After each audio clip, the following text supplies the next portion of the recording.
Hello friends, ಎಷ್ಟೋ ದಿನ ಆಯಿತು ಈ ಚಾನಲ್ ಓಪನ್ ಮಾಡಿ. ಈಗ ಆ್ಯಕ್ಟಿವ್ ಬಂದೆ. ಸೊ ಏನು ಆ್ಯಕ್ಟಿವ್ ಬರೋದು ಕಾರಣ ಅಂದರೆ, ನಾನೊಂದು ಹೊಸ ಕಾನ್ಸೆಪ್ಟ್ ಇಟ್ಕೊಂಡು ಮಾಡೋದ ಅಂತ ಅಂದ್ಕೊಂಡಿದ್ದೀನಿ. Theatre blog. ಏನಪ್ಪ ಥಿಯೇಟರ್ ಬ್ಲಾಗ್ ಅಂತ? ಸೊ ಇದು ಬಂದು ಆ್ಯಕ್ಟಿಂಗ್ ಫೀಲ್ಡ್ ಇರೋರಿಗೆ ಸಿಕ್ಕಾಪಟ್ಟೆ ಹೆಲ್ಪ್ ಆಗುತ್ತೆ.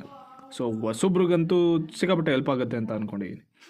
ಸೊ ಥಿಯೇಟರ್ ಅಂದರೆ, ಥಿಯೇಟರಲ್ಲಿ ಯಾವ ಥರ ಹೇಳ್ಕೊಡ್ತಾರೆ, ಯಾವ ಥರ ನಡೆಯುತ್ತೆ ಥಿಯೇಟರ್ಸ್, ಯಾವ ಥರ ಇರಬೇಕು, ಸೊ ಶೋಸ್ ಯಾವ ಥರ ಇರುತ್ತೆ, ಸೊ ಇದನ್ನ ಅಪ್ಡೇಟ್ ಮಾಡ್ತೀನಿ. ಸೊ ಹೊಸಬ್ರಿಗಂತೂ ಖಂಡಿತವಾಗೂ ಹೆಲ್ಪ್ ಆಗುತ್ತೆ. ಇದ್ರ ಬಗ್ಗೆ ತಿಳ್ಕೊಳ್ದೇ ಇರೋ, ಸ್ಟಾರ್ಟಿಂಗ್ ಬರ್ತಾ ಇರೋ, ಇಲ್ಲ ನಾನು ಇಂಡಸ್ಟ್ರಿಯಲ್ಲಿ ಏನೋ ಒಂದು ಮಾಡಬೇಕು ಅನ್ನೋ ಥಾಟ್ ಇಟ್ಕೊಂಡು ಬರೋರಿಗೆ ಎಲ್ಲರಿಗೂ ಹೆಲ್ಪ್ ಆಗುತ್ತೆ.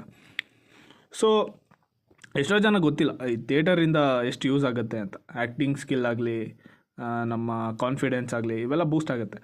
ಸೊ ಇನ್ಮೇಲೆ ಈ ಅಪ್ಡೇಟ್ಸ್ ಇರುತ್ತೆ, ಎಷ್ಟೋ ಜನಕ್ಕೆ ಹೆಲ್ಪ್ ಆಗುತ್ತೆ ಅಂತ ಅಂದ್ಕೊಂಡಿದ್ದೀನಿ. Thank you. ನನ್ನ ಚಾನಲ್ಗೆ ಸಬ್ಸ್ಕ್ರೈಬ್ ಆಗಿ, ನಿಮಗೆ ಅಪ್ಡೇಟ್ ಸಿಗುತ್ತೆ. ಸೊ ನೋಡಿ, ಸಪೋರ್ಟ್ ಮಾಡಿ. Thank you.